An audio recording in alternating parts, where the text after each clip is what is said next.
Kinumpirma nga po mga idol ng Golden State Warriors na nakalista bilang questionable ang kanilang star player na si Jimmy Butler sa magiging Game 3 nila laban sa Houston. Medyo hindi rin naman nga maganda ang kalagayan ng katawan nito since siguradong maaapektuhan ang kanyang galaw sa loob ng court. Kaya hindi na nakapagtataka bakit binabalaka ng kanilang coaching staff na hindi muna paglaruin si Butler sa Game 3. Alam nga po nila kung gaano nito kailangan magkaroon ng mahabang pahinga para sa recovery, and since nariyan nga sila sa playoffs, plano na lamang nilang hindi ito paglaruin sa Game 3 upang maging handa sa Game 4. Gagawin rin naman nga ng Golden State ang lahat para manalo nang wala si Butler. Pero kahit anong pakiusap ng Warriors sa kanilang superstar, gusto pa rin naman itong maglaro pa rin sa Game 3 base sa naging pahayag niya sa media. Kaya kung titignan natin kung papayagan siya ni Coach Steve Kerr na maglaro o hindi.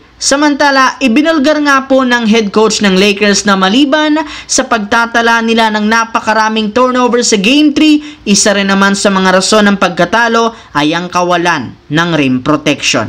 Kulang nga sila ng legit na big man since hindi rin naman nila masyadong nagagamit si Jackson Hayes, lalo pat madali nga siyang naa-outplayed ng Timberwolves. At dahil sa naging pahayag ni Coach JJ Redick, mukhang nangangamoy nagsisimula ng magsisi ang coaching staff ng Lakers sa pagkansila sa kanilang trade noon kay Mark Williams na magagamit sana nila bilang rim protector. Pantamat na rin naman nga sana nila ito kina Rudy Gobert, Naz Reid. Magagamit rin sana nila ito bilang shot blocking presence upang mapigilan si Anthony Edwards sa ilalim ng basket. Hindi rin naman nila magagamit ngayon ang kapalitan sana nito na si Dalton Knecht since hindi rin naman niya kinakaya ang pisikalidad ng laro. Kaya may ilang mga fans ang nagsabi na isang malaking pagkakamali ngayon ang pagtanggi at pagkansila nila kay Mark Williams na siya sanang maituturing na huling susi para magkampiyon ngayong taon ng kanilang koponan.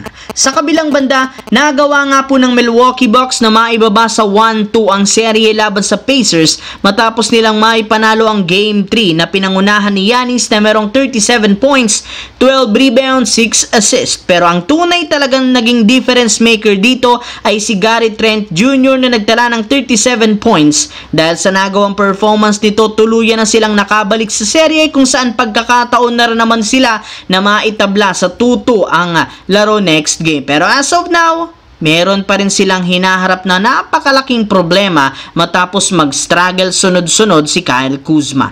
In fact, nakapagtala pa lang naman nga ito ng 9 points. Ang mahirap pa dyan, nag-average lamang siya ng 7 points a game sa 37% shooting per 25 minutes. Kaya isang malaking katanungan, ano nga bang nangyari ngayon kay Kyle Kuzma? Well, ayon sa ilang mga eksperto, medyo nahihirapan nga itong makagalaw sa playoff defense. Ngunit inaasahan na maibabalik na ito ang tunay na laro once na makuha niya na ang kanyang rhythm.